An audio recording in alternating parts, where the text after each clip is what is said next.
Le deuxième texte, c'est Marc 12, 31. Voici le second. Tu aimeras ton prochain comme toi-même. Il n'y a pas d'autre commandement plus grand que cela.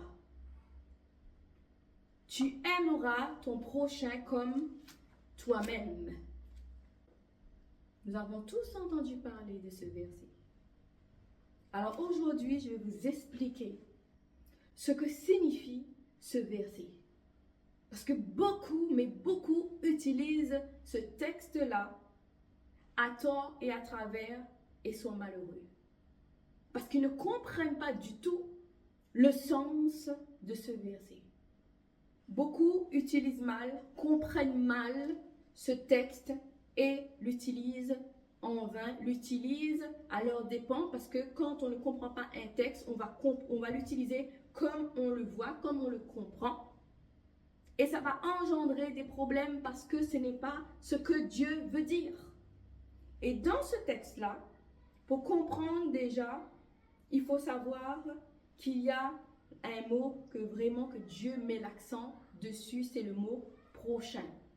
Tu aimeras ton prochain comme toi-même. Ici, dans ce texte, il faut comprendre que ce verset-là n'a pas la même signification que le verset précédent, que le texte précédent. D'abord, définition de le prochain. Qui est notre prochain? Tu aimeras ton prochain comme toi-même. Déjà, pour aimer son prochain, il faut savoir c'est qui est son prochain. Qui est ton prochain? Toi, chrétien, c'est qui ton prochain? D'abord, un prochain, c'est quelqu'un qui n'est pas chrétien. Ce texte-là s'adresse aux chrétiens uniquement. Tu aimeras ton prochain comme toi-même. Ça veut dire toi, chrétien, tu dois aimer l'autre qui n'est pas de la même confession religieuse que toi, comme toi-même. Donc le prochain, c'est l'autre. Ce sont tous ceux qui ne sont pas de la même confession religieuse que nous, chrétiens. Quand on comprend ça, déjà on va arrêter d'insulter les autres, les religions des autres. Donc le prochain, c'est tous ceux qui ne sont pas disciples de Jésus-Christ. Le prochain, c'est celui ou celle que vous allez rencontrer dans n'importe quelle situation que vous ne connaissez pas. Le prochain, c'est quelqu'un qui n'est pas de votre famille. Le prochain est un étranger. Quelqu'un qui arrive du jour au lendemain, qui vient vous voir, que vous allez rencontrer dans telle ou telle situation, c'est un étranger. Ça veut dire que le prochain peut être un étranger qui n'est pas de votre famille, mais aussi un étranger qui n'est pas dans le même pays que vous, qui n'est pas issu de la même culture que vous, qui n'est pas né sur le même territoire que vous. Le prochain. Et bien sûr, nous allons rencontrer ce genre de personnes dans différentes situations. Donc le prochain, c'est quelqu'un qui n'est pas proche de vous. C'est un inconnu, un étranger, un non-chrétien, mais que vous allez rencontrer parce que Dieu a permis cette rencontre. Et vous allez côtoyer cette personne, soit à court terme ou à moyen terme ou à long terme, mais vous allez avoir quand même une relation avec cette personne. Une relation, je dis aussi dans le sens où ça peut durer juste 5 minutes.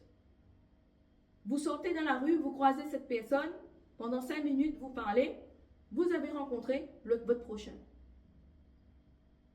Le prochain, c'est quelqu'un qui n'est pas proche de nous, qui ne va pas faire partie de notre cercle proche, de notre cercle intime, mais c'est quelqu'un que nous allons rencontrer un jour de passage ou non, et qui va faire partie de nous juste pour quelques secondes, quelques minutes, quelques jours, quelques semaines, quelques mois, quelques années, et le prochain va partir.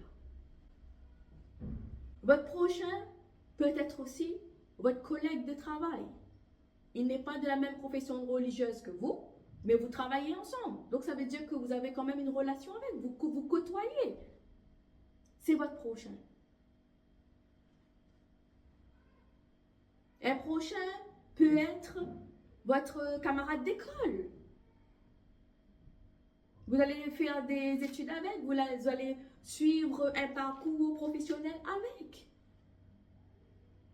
Le prochain, c'est toute personne sous ce soleil, sur cette terre, qui n'est pas proche de vous, mais que vous allez travailler avec, que vous allez côtoyer, que vous allez discuter avec, que vous allez vous adresser au moins une phrase. C'est votre prochain. Donc le prochain, ce n'est pas un chrétien comme nous. Le verset précédent s'adresse aux chrétiens vis-à-vis l'un et l'autre.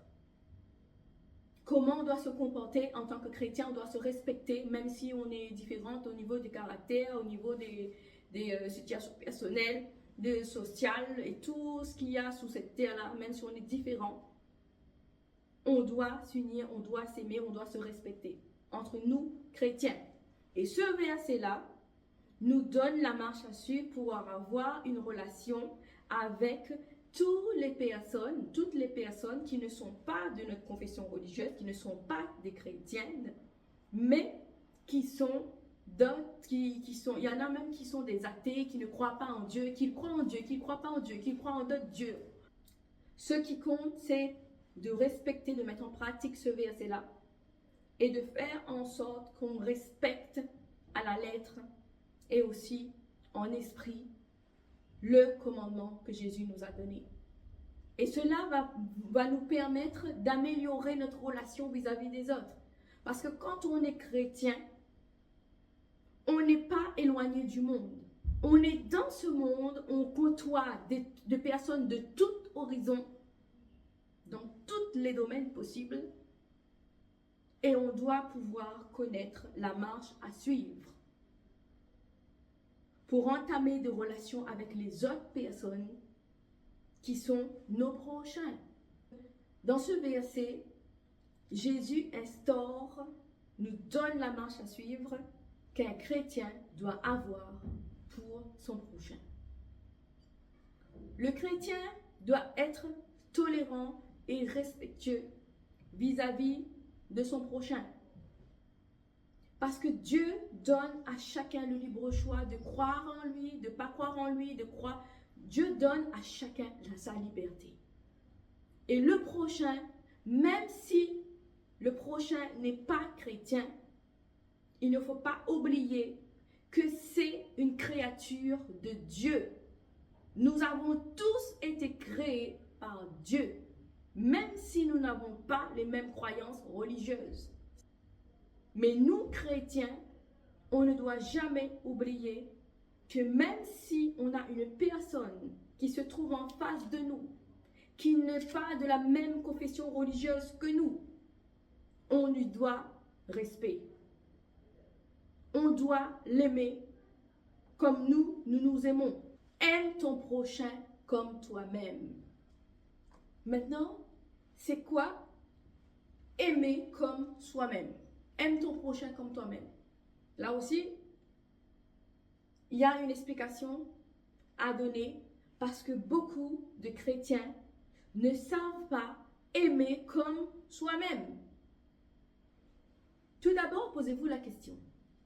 Comment est-ce que vous vous aimez vous? Parce qu'on ne peut pas aimer son prochain comme soi-même si on ne connaît pas comment nous, on s'aime. Donc, question à vous poser. Comment est-ce que vous vous aimez? Et déjà, est-ce que vous vous aimez? À cette question-là, il y en aura beaucoup qui n'auront pas de réponse parce qu'ils ne connaissent pas comment aimer. Et il y a beaucoup de personnes, beaucoup de chrétiens surtout, qui ne s'aiment pas. Alors, si vous n'êtes pas capable de vous aimer, vous, d'aimer votre personne, alors comment serez-vous capable prochain comme vous-même, parce que vous ne savez même pas vous aimer. Comment est-ce que vous allez aimer quelqu'un d'autre comme vous-même, parce que vous-même, vous ne savez pas vous aimer? Regardez seulement ce que vous faites de vous. Est-ce que vous vous aimez? Donc, comme vous vous aimez, vous allez aimer l'autre. Comme vous vous respectez, vous allez respecter l'autre. Vous-même, vous n'aimez pas vous faire du mal. On ne peut pas faire du mal à soi-même si on est bien dans sa tête. Mais normalement, on n'aime pas se faire du mal. Alors, si vous comprenez ça, vous savez que vous n'allez pas faire du mal à votre prochain. Vous ne ferez aucun mal à votre prochain. Comme vous ne faites pas aucun mal à vous-même. Si vous vous aimez, vous allez prendre soin de vous, normalement. Alors, comme vous allez prendre soin de vous, vous allez aussi prendre soin de votre prochain. Comme vous vous aimez, surtout quand on s'aime, quand on aime qui on aime se faire du bien. On va faire tout ce qu'il faut pour être bien. Alors, si vous êtes capable de faire ça pour votre personne, parce que vous vous aimez, alors vous serez capable aussi de regarder votre prochain avec le même regard et vous allez aussi vouloir que le bien pour votre prochain. D'où l'importance de s'aimer soi-même et de surtout comprendre comment s'aimer soi-même pour mettre en pratique ce commandement-là et afin d'aimer correctement son prochain. Aujourd'hui, ce n'est pas gagné. Hein? Quand vous regardez le monde chrétien, regardez les chrétiens, beaucoup ne s'aiment pas. Beaucoup ne s'aiment pas. Ils ne sont pas capables d'aimer l'autre aussi parce qu'on voit à travers les gestes, les actions que les chrétiens font vis-à-vis de leur prochain. On peut voir que ces chrétiens-là ne s'aiment pas parce qu'ils ne sont pas respectueux vis-à-vis de leur prochain. Ils ne respectent pas leur prochain. Ils persécutent leur prochain. Ils font du mal à leur prochain. Ils souhaitent beaucoup, mais beaucoup de mal, de souffrance et de douleur à leur prochain. Donc, à la manière dont le chrétien traite son prochain, on peut voir comment la personne se traite elle-même. Il n'y a pas photo, hein? C'est comme ça. Peut-être qu'on peut tromper le monde. On peut tromper les hommes, on peut tromper les femmes sur cette terre. Par nos yeux physiques, on vous voit d'une manière. Mais on ne peut pas tromper Dieu. Dieu sonde les reins. Dieu sonde les cœurs. Il voit exactement ce que vous êtes à l'intérieur. Et en général, sans que vous vous en apercevez, vous allez exprimer naturellement ce que vous êtes à l'intérieur, à l'extérieur, vis-à-vis de votre prochain. Donc, quand quelqu'un est en face de vous, même si la personne n'est pas chrétienne, elle va voir ce qu'il y a à l'intérieur de vous par votre comportement. Alors, il va falloir vraiment vous remettre en question. Si vous vous dites chrétien et que vous n'êtes pas capable de mettre en application ce commandement, vous n'avez rien compris au christianisme. Vous n'avez rien compris au christianisme. Parce que dans ce commandement, Dieu nous dit d'aimer notre prochain comme nous-mêmes. Il ne nous demande pas d'aller se battre, d'aller persécuter et d'aller tuer notre prochain qui est dans une autre croyance religieuse.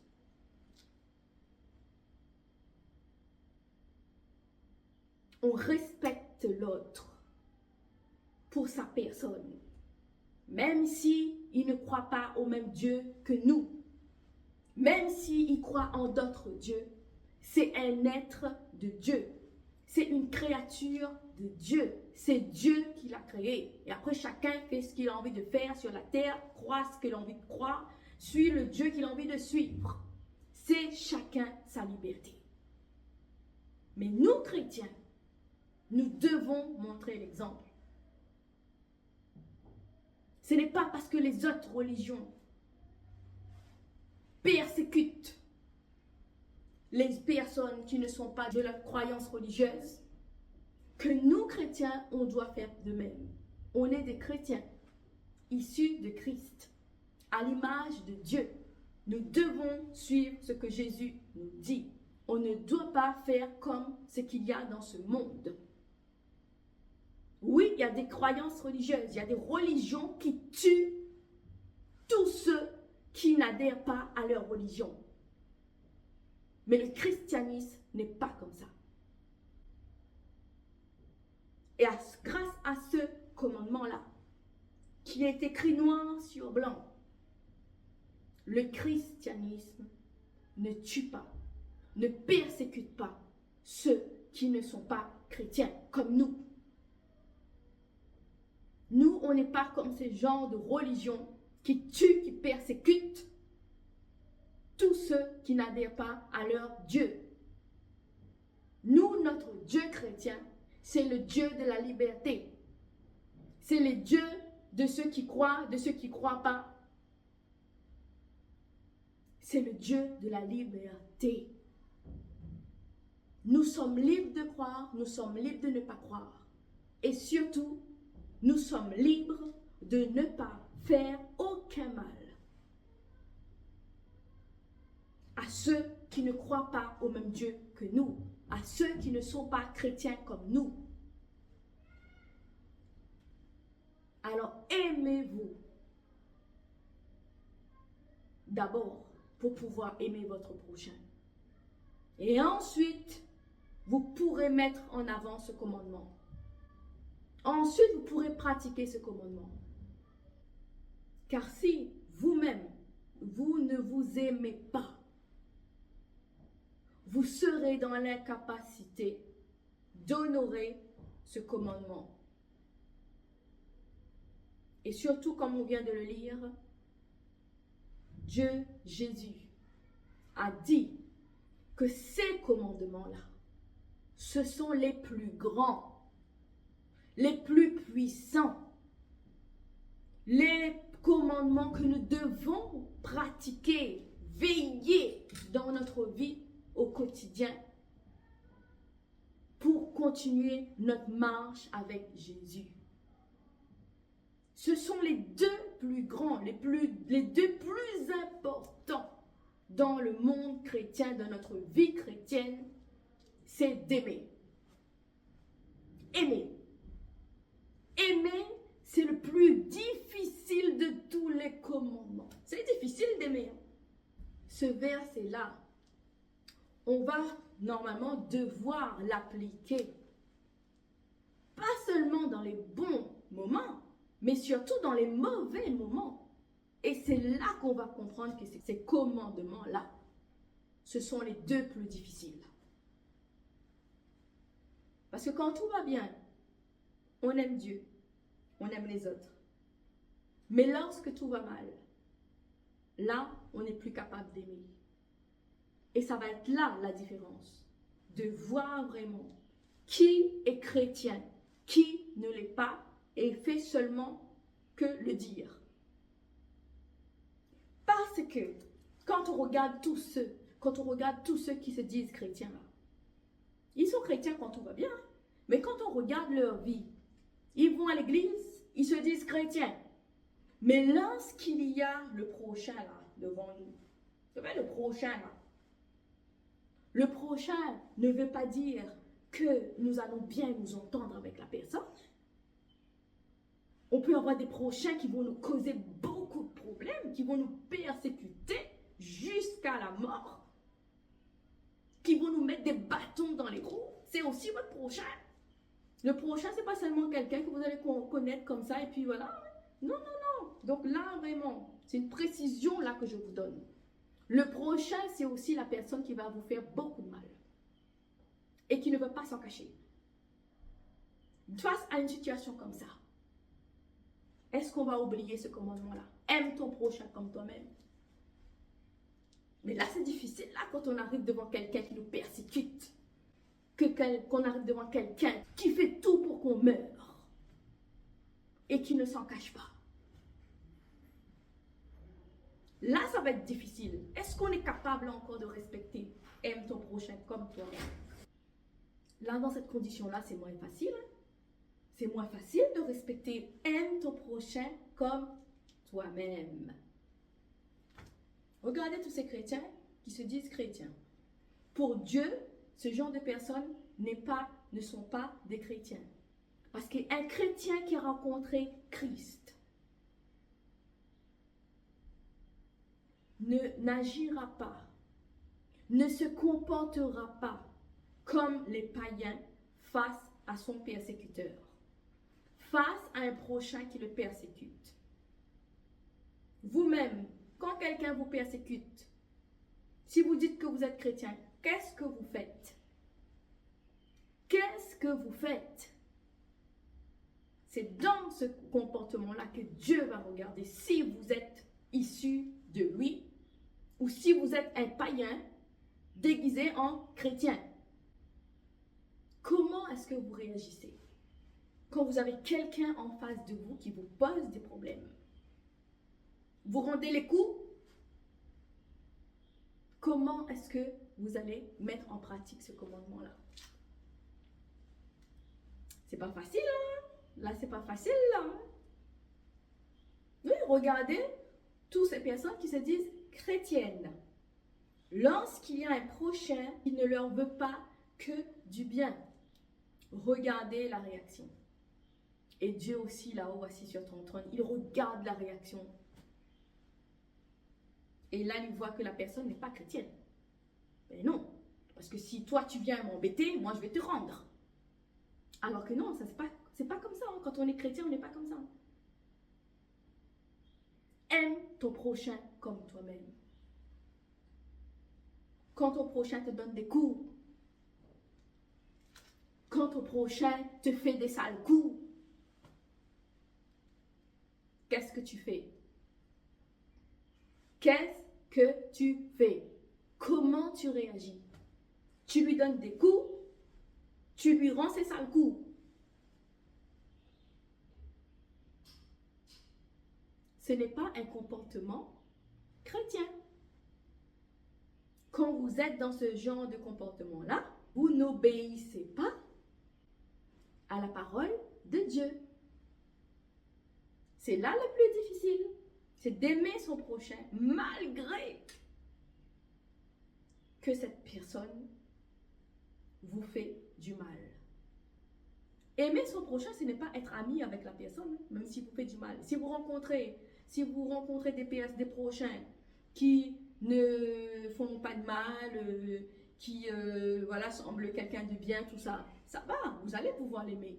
Mais quand vous rencontrez des prochains qui sont des personnes très malveillantes, des personnes mauvaises, des personnes qui ont des cœurs noirs, qui sont des mauvaises, mais de très très mauvaises personnes, et qui vont vraiment vous taper, vous faire des coups, mais très très bas, qui vont vous détruire, qui vont tout faire pour vous détruire, que ce soit à l'école, dans vos études, dans votre travail, dans votre profession, vos collègues, des personnes que vous côtoyez, mais qui sont là pour vous mettre des bâtons dans les roues. Qu'est-ce que vous allez faire? N'oubliez pas, un chrétien aime son prochain comme lui-même, dans les mauvais comme dans les bons moments. Et c'est ça que Dieu va regarder. Il va regarder là, il va vous regarder. Comment vous allez réagir? Votre prochain peut être le sorcier qui tout le temps vous embête là. C'est votre prochain aussi. Parce qu'il est dans votre entourage. Vous l'avez déjà sûrement parlé avec cette personne-là. Ou même si ce n'est pas un sorcier, c'est la personne qui va voir des sorciers pour vous faire du mal. Mais vous connaissez, et surtout la personne ne s'en cache pas, elle vous dit oui, qu'elle va aller telle place ou tel endroit pour faire ça pour vous, faire ça pour vous, tout ça. Comment vous allez réagir? Vous aussi, de votre côté, vous allez voir le marabout, le sorcier ou le médium, la voyante ou là-bas, là. Vous allez faire aussi la même chose. Ça, ce n'est pas un comportement chrétien. Parce que déjà, vous allez vous salir, vous allez vous souiller comme un païen. Un chrétien n'entre pas dans ces choses sales. Un chrétien n'entre pas dans le combat de la même manière que son prochain qui le persécute.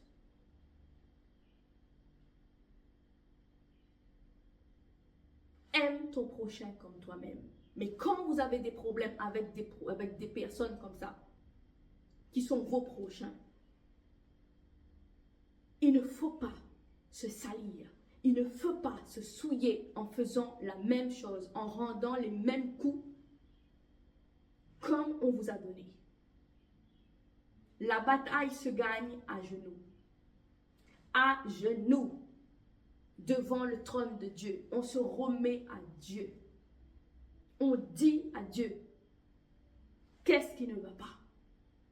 On remet cette personne à Dieu. C'est Dieu qui réglera le problème pour vous. Mais c'est pour ça que nous, chrétiens, nous devons avoir les fruits du Saint-Esprit. Parce que dans toute situation, il va falloir avoir la maîtrise de soi. Un chrétien va avoir des combats terribles. Mais ce qui compte, c'est comment est-ce que vous allez réagir.